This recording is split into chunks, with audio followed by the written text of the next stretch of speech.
Cheaper by the dozen. मूळ लेखक frank Gilbreth, Arne Gilbreth.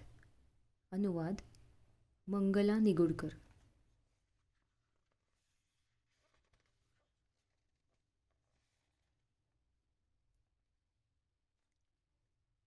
घरात आम्ही 12 मुले असलो तरी मम्मी प्रत्येकाकडे एक स्वतंत्र व्यक्ती म्हणून पाही.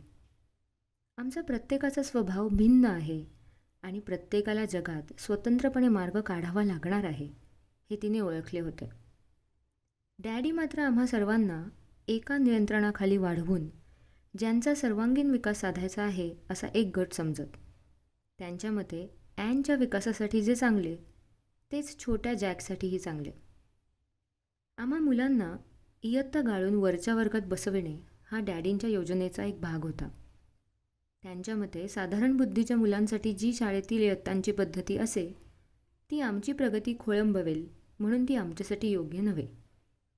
आमची प्रगती कुठपर्यंत आली आहे, तो वर्ग गाळून पुढे जाण्याइतपत झाली आहे की नाही हे पाहायला डॅडी वरचेवर शाळेत येत.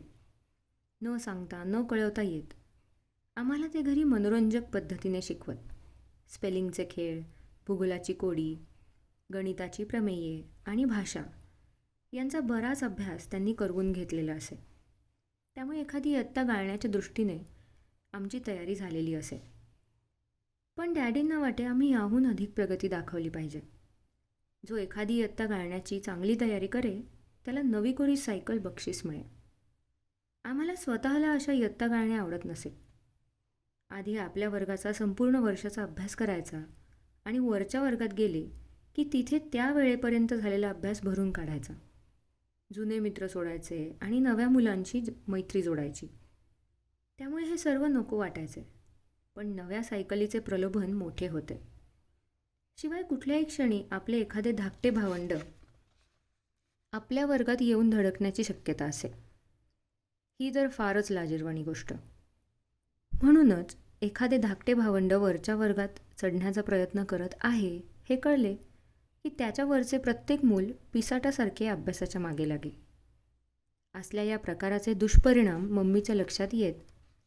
काही विषयात आमच्या वयाच्या मानाने आम्ही प्रगती करत असलो तरी वर्गाचे पुढारीपण, समाजशीलता वगैरे विषयात आम्ही मागे पडतो हे ती ओळखून होती.